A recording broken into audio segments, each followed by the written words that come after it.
Okay, so we want to start speaking about managing the change, and I'll cut the introductions and let's start, and I'll share my screen. Here we go, and here we share the presentation, and let us start. Okay, so we're speaking today about managing the change, and we explained how knowledge management and change management, how change management is so critical for knowledge management. So an interesting question is what is change management? And please here, unmute yourself and burst out, and whoever has an idea, please help us. What is change management? Explanation, not definition. It's a transition. Transition, great. Additional set ideas?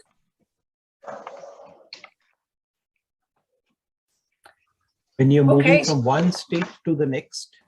Yes, taking us from one state to the next. Yes, but let us add and say that's an organized, systematic process aiming to produce new perceptions and/or habits. It's not only taking us from one place to another. It's not only the transition itself. When we speak about not only the change, but change management, we're speaking about a systematic approach, a systematic process, approach, methodology, practices, how to produce something, a new state, how to take us through a transition to a new state of new perceptions and/or new habits, new ways of work. Now, let's look at the challenge. I'm sure that many of you are familiar with this cartoon, asking who wants change, and everyone raises their hand. But what is the second part of this cartoon? Who wants to change? Nobody. So this is one of the challenges that we tackle again and again. Everybody understands that change is important, but people would rather others to change and leave us in our comfort zone. So that's one challenge. Let's go to the second challenge, and here I need your contribution, so please try. The second challenge, I will give you 3 numbers, and let's see who guesses what they mean. So this is the first number. Clue, it's not an 8. Who has an idea what this number is and what it represents in the Infinity? life of change? Infinity? Yes, exactly. And what does it have to do with changes in organizations? Change is the constant. Yes, changes are constant. We have infinite changes all the time. We have changes in our organization. Number of changes, infinity. Let's go to the second question. 30%. What do you think this number represents? Successful changes. Yes, I'm very happy and very sad to say that you are exactly correct. Successful change initiatives are only 30%. Year after year, or every year or every 2 years, McKinsey draw research, some review. Here we can see, you can find the feature. Checking how do these change management initiatives succeed.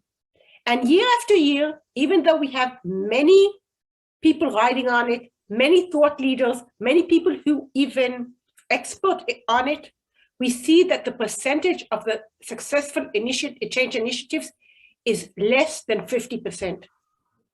Now, I'm speaking about planned changes, because if now the building falls down, if there's an earthquake, that's a change, but no one planned it, designed it, and wanted it to happen. It happened by nature.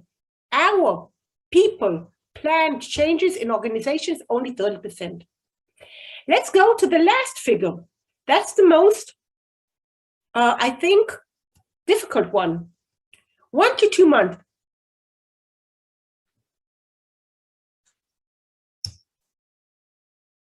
No one? Okay. How length of time after people give up? Yes, exactly. Average time until change fades, until they give up. So one may say that these are good news, because if it doesn't succeed, at least they stop investing in it.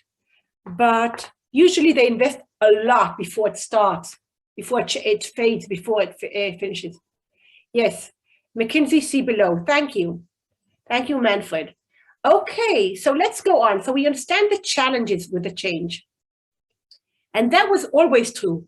But now, when we have volatility, uncertainty, complexity, and ambiguity, what we call, in other words, the 4 V's, because sometimes we pronounce them otherwise, we have even more changes and more complicated problems. Now, I want to take you to a quiz.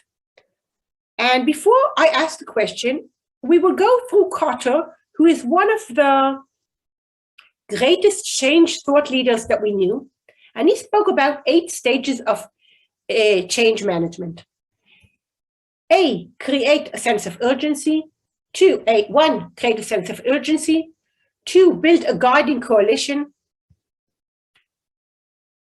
3, oh, that's what I knew that will happen again. Let's try it. 3, form a strategic vision initiatives. 4, enlist a volunteer army. 5, enable action by removing barriers. 6, generate short-term wins. 7, sustain the acceleration. And 8, institute the change. Now, dear KM, important knowledge managers, quiz. In our chat, please write everyone 1 number. Decide where most, thank you, Vincent. Vincent in charge of our innovation, not only about our critical knowledge. 9, buy a penguin. There's a lot to this penguin, but I won't go into it because I have only 1 hour.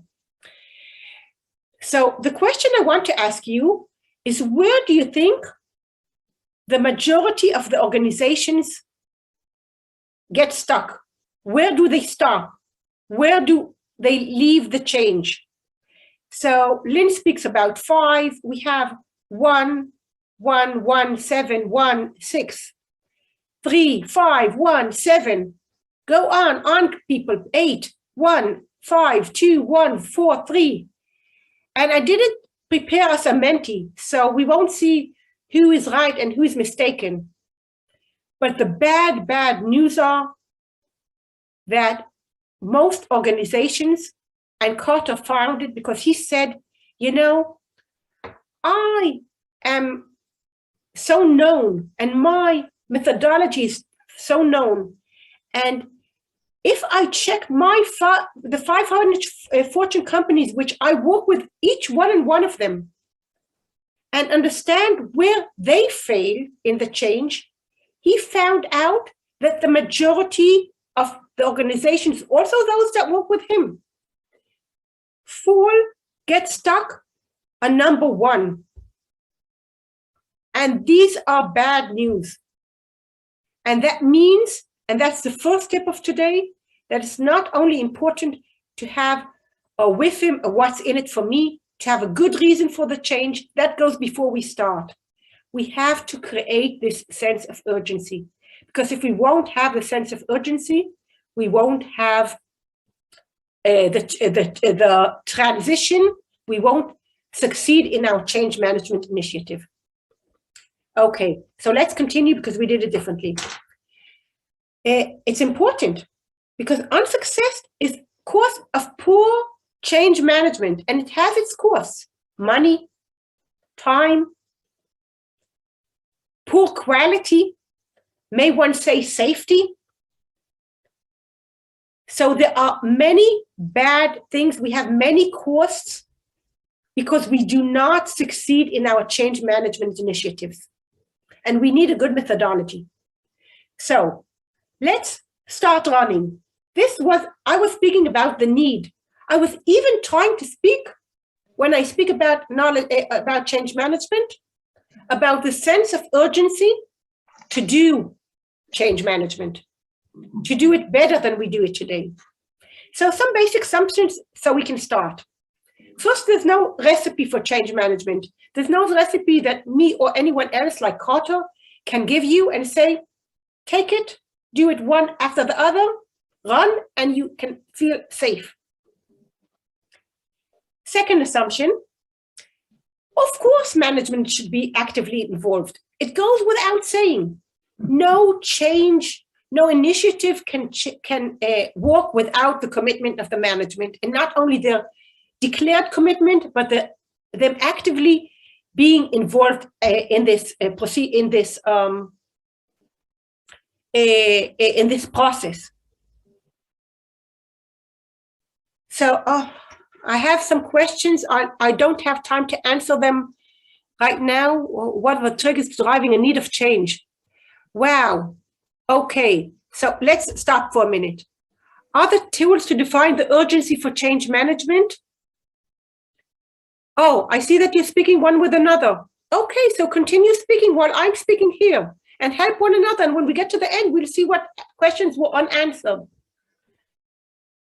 Assumption number 3, the process has to be managed. So all of these 3 things go without saying, and you know all of them before we start. So what do we want to do? First of all, we will now go to breakout rooms. Anat, can you share on the chat the link to the breakout room? So we will all have it. And if you don't do it fast, I'll do it myself. I'm giving you 8 minutes. We have here very, very smart and experienced people in KM. So please share your understandings, very short bullets. What helps the change management initiative succeed in your organization? With your customers, with your clients, with your organizations. Please share them. We will be working in teams. After you share them, the last minute, you choose among them one to be starred and copy the starter there. Why? Because we won't have time to go through all the great ideas. We will leave them in our resources so we can reuse them again and again, like we did with the critical knowledge and with other things. But however, and in a minute, I'll stop sharing and I'll send you the link. But I want to show part of them. So if you star what seems to be the most important in your here, copy, here it is.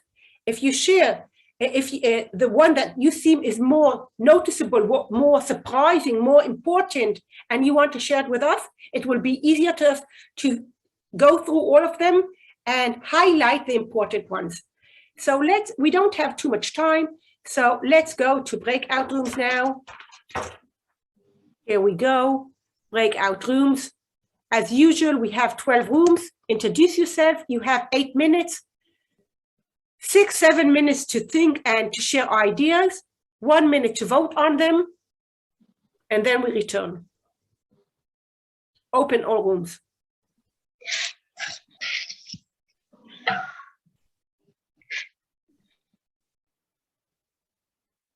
Oh, no.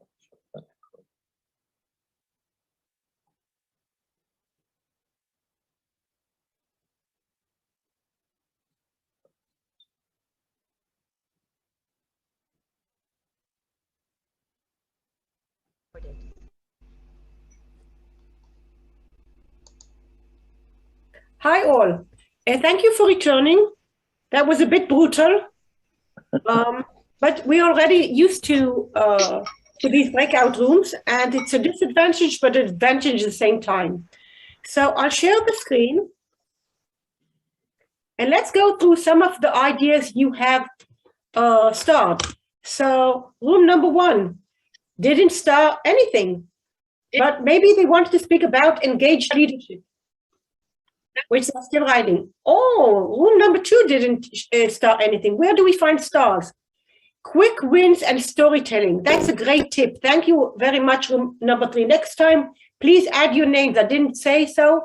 It would be a good idea. Okay. Number 4. Balance organization and personal needs in an agile manner. Wow, thank you so much. Room number 5, paint the picture of future state and benefits so people will feel it, not only hear it. Great. Let's continue. Lead the change by C-level management. Make everyone understand, make all understand the reason for change, the rationale. Thank you very much. Wow, we have a lot of stars. Transparent communication around the need and benefits for the change. Let's continue. Let's continue. Let's find our stars. Create awareness for challenges. Oh, we have a great team here that says the stars is okay, but we love hearts. Maybe it's Valentine's Day. Communication all the time about all small steps. Keep them all in line with us. Trust, team spirit.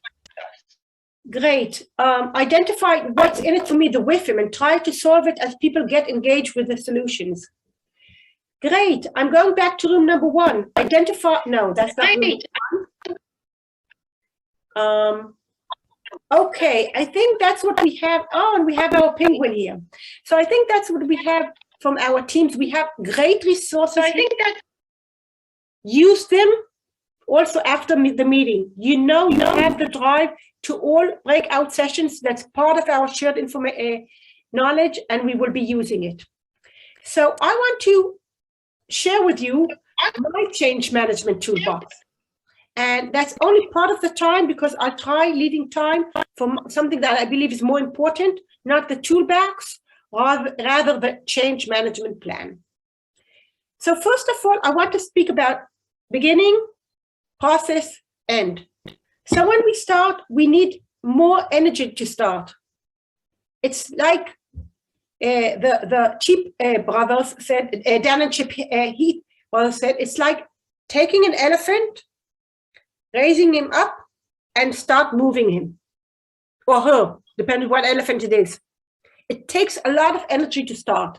So in order to have this energy, we take from Lewin the idea of unfreeze. We have to make people listen because they are in their smartphones, they're in their computers, they're somewhere else when we speak to them. So first of all, we have to grab their attention and make them listen, ears, minds, and hearts. We have to let them understand what's the with him, what's in it for them. And we need another part for the start. We need the sense of urgency. All of these together should be combined. They are combined in my toolbox in order to initiate the change. But the more challenging part is the process itself. How do we continue? And first of all, there's no one methodology, but there are 3 methodologies that together take a significant part of my toolbox. The ADKAR, we will speak about it, switch and nudge. You can see here the books, the book covers of these books, the covers of these books. So when we speak about ADKAR, don't try to understand it in English. It's abbreviation for awareness, desire, knowledge, ability, and reinforcement. I will go into it a bit more because I really believe in it. When we come to people, some of them won't change because they are not even aware of what we want out of them, that we want them to change. They're not aware of the change. Some are aware of it, but they don't want to do it. They don't desire.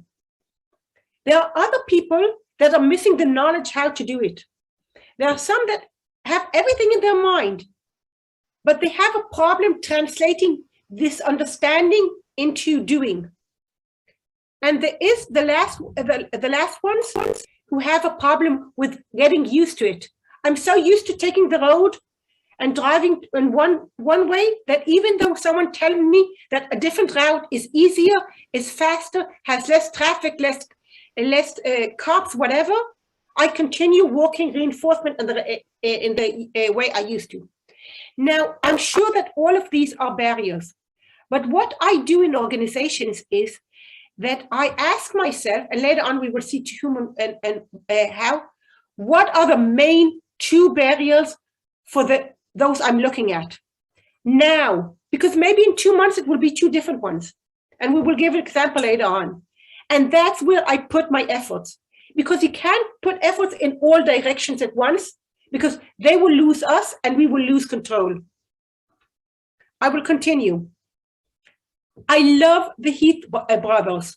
They have 4 books, each better than the other. How to make it stick, and Decisive, and Switch. And I don't remember the last name now. But every book is better than the other.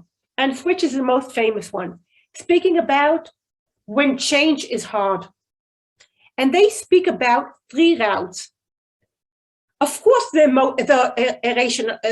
logical one, working with our minds, directing the rider, and that's easy. And of course, they will ask you, say, okay, if we have a logical one, we have an emotional one, and we have to work in both routes together to motivate the elephant, to raise him up and make him walking and walking and walking, continuing the process that we initiated. But, and here comes the one that makes us curious. If we have the logical one and the emotional one, what is the third route? And here is something brilliant that we were all aware of, but if we didn't read the book, maybe it was intuition and it wasn't method. We didn't use this method in an aware manner. Is shaping the path. If we have a person here, how will he cross the field where the path is? How will we make people use the knowledge? We will bring the knowledge near to them. We will find the path. We will make them use the path. And where the path is and where they use it, that's where we will put our knowledge. That's how we will manage our change. I can give you, and I'm looking at the clock, at my watch all the time, because I have so many examples, but I'll give one of them. There was a hospital network, a hospital chain that found out that too many people, sick people in the hospital die, not because why they came, not because they were ill, but because of medicine. And that's absurd. And it's very difficult to make a change, because they try to understand what is the problem. And first of all, it's only 2%. So 99% of the time, people are giving the right medicine, because not every time you give the wrong medicine, people die. So most of the time, the nurses are working well. When aren't they working well? When doctors interfere, calling them, come a minute, or when the patients interfere. So let's try and manage the patients. They are changing every week. Or let's try managing the doctors. They don't come and go, but they won't change anyway, even though they are here. So what they did is they put this uniform, this yellow uniform, saying a cap and a vest saying, I am giving now medicine, please do not interfere. 3 months later, the nurses are yelling and saying, we don't want to continue and we won't do it. And everyone are asking why. They say, because the vest and the cap look ridiculous. So they decide to stop the test, but they say, they check what they learned up to now, and they see a dramatic decrease in the level of people who are who die from wrong medicine. So they understand that the method was right. And the same thing if you go to a big supermarket and you find there the Hygiene, or you go to a hospital and you find there the Hygiene soap. You don't even ask anything. You don't need anyone to explain. They shape the path and you come. If you work with with a form, with a template, and it has in it guiding questions with the knowledge in it. It's already embedded. You don't even ask questions, you start using it. You have a link to a lessons learned knowledge base. So you click it because you want to succeed. You don't have to go to look at it. It's part of your plan. I will continue because we don't have too much time. And of course, in their book, they give endless tips for all three of these. So I'm just giving you the highlights and and in each giving you 1 or 2 examples, but I'm going on. So I'm sending you to read more and more. You can read it in summaries, you can read the whole book. I don't get any profit from it, but I really believe that it helps. Nudge. Thaler and Sunstein. This is a great example from the Schiphol airport, where they had problems with hygiene, and they decided to put these small insects. It's not really putting the insects, it's putting the stamps of them, the stickers of them, and making the toilets cleaner and decreasing the level of cost of hygiene in Schiphol men's toilets. Now, there are 5 principles. If you read the ideas in the Nudge book, there are 5 principles that lead us and can lead you and lead me in my toolbox in order to succeed in this process of the change. And I will explain how I do it when I speak about the change management plan. Social proof. I'll give an example. If you have a new initiative and 20 units, 30%, taking a month, or let's say we have to prepare a very big content knowledge base, and 20 units are helping us.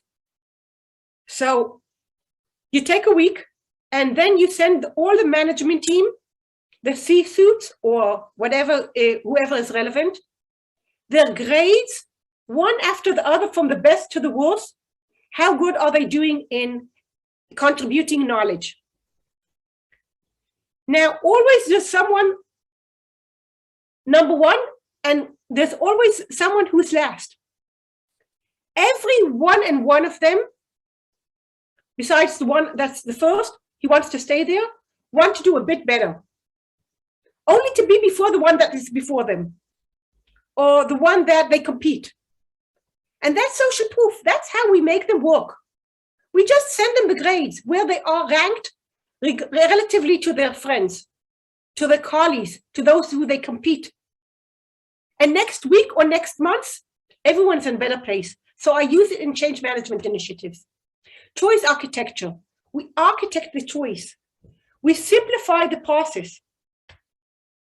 We give them, we have incentives, gamification incentives, badges. It doesn't have to be hard incentives, but incentives work. We are all human and we all are influenced.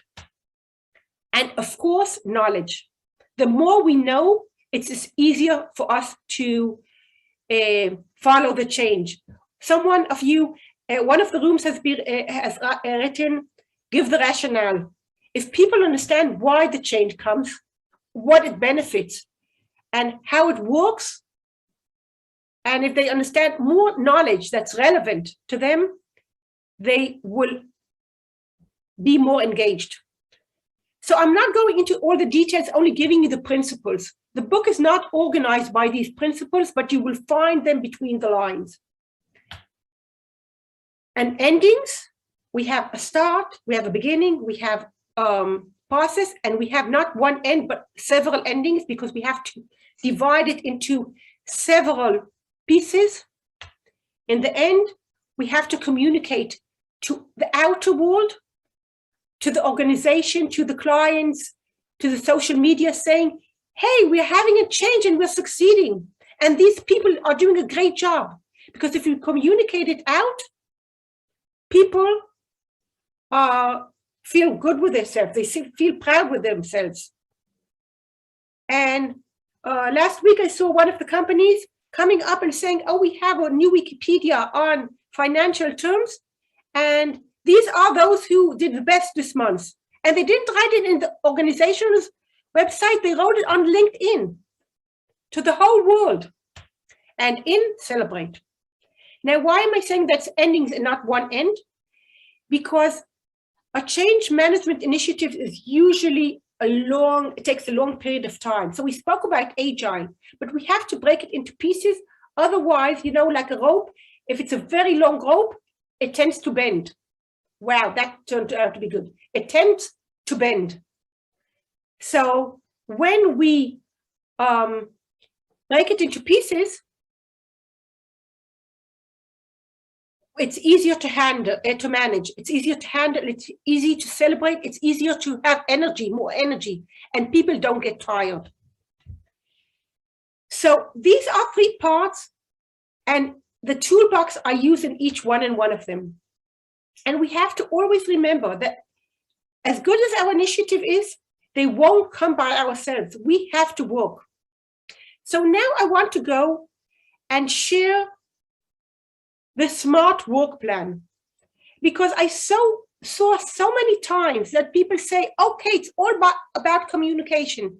So let's communicate, communicate, and communicate.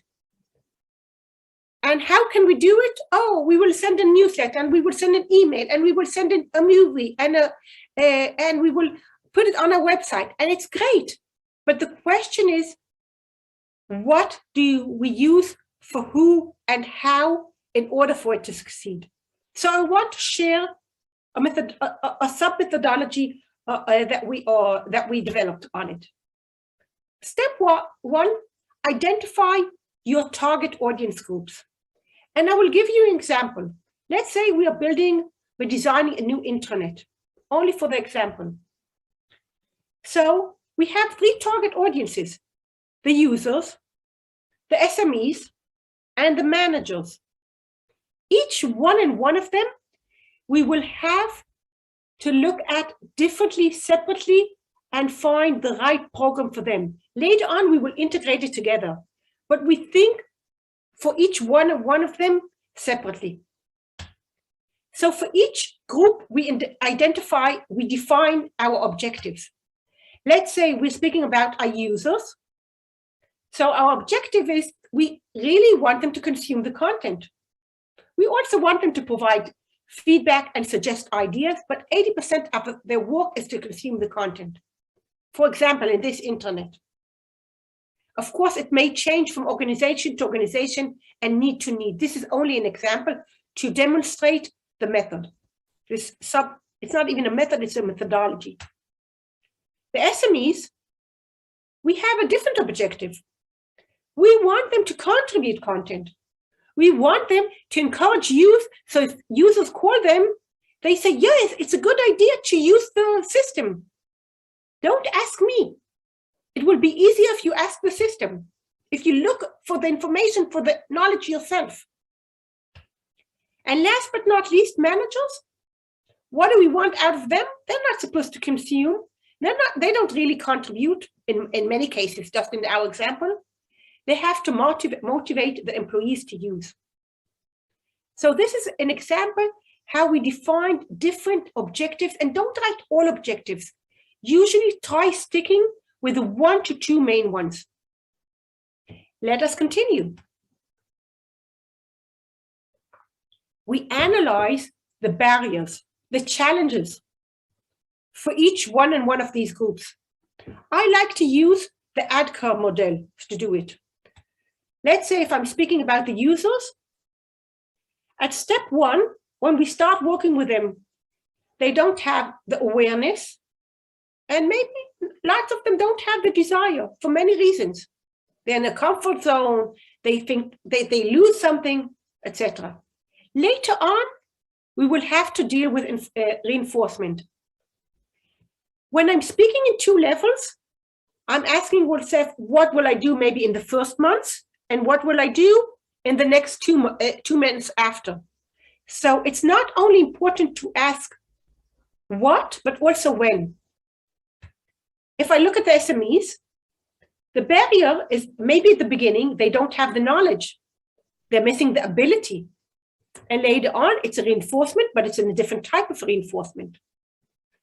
And the managers, here they're missing the awareness. Oh, they heard about it. It's a good idea, but it slipped their mind. They don't really remember it. So as you see, reinforcement is winning in many of my projects, but it's never the only one there. And in some cases, it's not the main one. Let us continue. If we analyze the challenges, we have to define and design the success enablers. We never stick with the problems. We always run to the answers, to the solutions, to the ideas. So if we want to work on the awareness and desire and later on the reinforcement, so maybe if we communication, what's in it for me, meaning for them, and experience will give them these two. And here I just wrote it in half words, in a word here, a word there, because we didn't have the time. How do we help with them reinforcement? Maybe with exercises, maybe with reminders, maybe if we embed the usage in processes. Of course, we use the whole toolbox, what's relevant to this stage. SMEs, knowledge and ability and reinforcement, we train them. We can afford ourselves to train them. We work with transparency. We support them. We give them maybe a hotline. We help them understanding the meaning into it. We help them exercise. So not everything has to deal here with knowledge and ability, showing that this is the main barrier, but not the only one to deal with. So we always ask ourselves what we do for the main and what are the surroundings. And of course here, reinforcement and connection with processes. And for the managers, we communicate with a lot of transparency and reinforcement. Here we don't use the reminder, we don't use the large communication, rather coaching and social proof. Let us continue. We didn't say yet what we will do, just where we will act. We have to understand in our organization what potential channels can be used and what should be used to get the best influence. So we have a lot of, when I say tools, I mean forms and workflows and other tools, training tools, coaching, workshops, executive voice. That means that that doesn't matter in what other channel, but the management, the C-suite speaks out. Support, hotlines, incentives, internet. We can always communicate using a channel of the internet itself, of existing internet, videos, to control what's happening, emails, one-on-one meetings, newsletters, gamification. What was it? Signage. We put things out, group meetings that already exist, and we come into group meetings and use the existing group meetings, feedback, dashboards, social media. All of these are channels. And we have to understand for each of our audiences, of each of our target groups, what are the 3, 4, 5 best channels to work with? Because we maybe cannot afford ourselves to coach every user, but we can afford ourselves to use maybe a video. So we have to understand, if we know what the barriers are and what are the success enablers, what are the best channels to use that are available for me in the organization for each group, and I will use them again and again and again. Then I match the channels to the audience.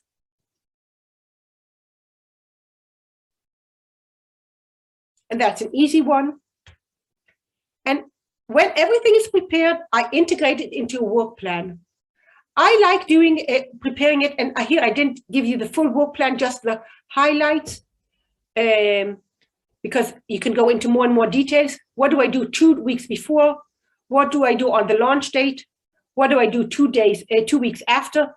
Of course, later on, I integrate it into one calendar altogether. And what do I do in months 1, 2, 3 on a regular basis, ongoing, and events in between? So this is the whole set. Let us stop sharing.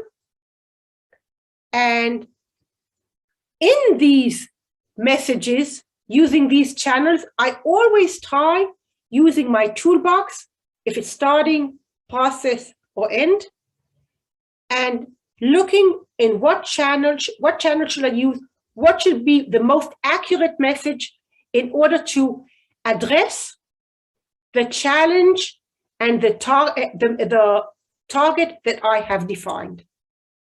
So that's it in a nutshell. Any questions?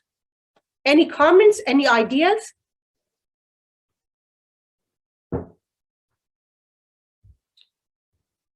Okay, let's address some of your questions. Oh, there are no questions.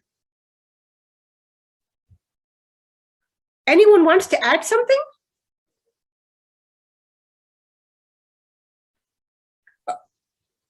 If there's nothing to add here, so as usual, perhaps a reminder where we can find the training materials. Thank you, Irima. Okay, let us share again. Just a minute. I'll close the presentation. You still see my screen. We have here our course that has resources, recordings, presentations, and breakout rooms. I am copying to the chat, and Anat, please help me copy it again to the WhatsApp team, to the shared WhatsApp team. You can find here all materials. We didn't put yet the recording of today and the presentation of today. That will come later on. We have the breakout rooms of the 3 first sessions. Every week we will have additional presentations, additional resources, additional everything. So you can find here everything. I will also share, let us open my the meeting. I'll edit the meeting. You see here in the meeting invitation itself, you see the presentation and the recordings. We also have a YouTube channel where we put the recordings, and we will, again, when we upload the recording, we will send it on our WhatsApp team so everyone can see what where the recording is. I'm reminding you, the shared team is for the course itself. Professional questions, we have 9 teams. Put whatever question you have for the team, for the relevant team. Maria Rudolph here. There's a question from Stuart French. Yes, dear Stuart, from Australia, how can we? Yeah. We are listening. When you are developing a plan, how do you handle that one executive who just wants to drive it home and not waste time with, wishy-washy change stuff? Again, please repeat the question. I put it louder. Yeah. So the question is, when you're developing a plan, how do you handle that one executive who just wants to drive it home and doesn't want to waste time on, the other stuff, the surrounding, the wishy-washy stuff? He calls it soft stuff, but it is so important. Okay, so now we're speaking about problems with specific people. So first of all, I would try working with this manager and letting him do only particular things that he feels more comfortable with. And I would use surrounding people in order to help out. Maybe on the C-suite, we have additional people. Maybe under this very high level manager, we have managers 1 level below. I would work with them on the soft. I wouldn't try to educate him because I would burn all my efforts.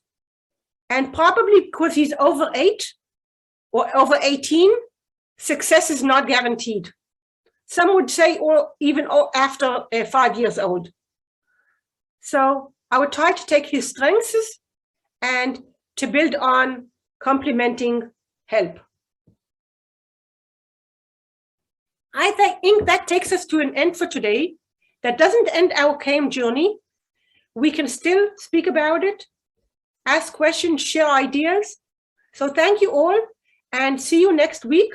Next week we will be speaking about design thinking. Oh, design thinking. Dear Rudolf from India will be speaking about design thinking. So thank you all and see you next week. Very, very important design thinking for successful knowledge management.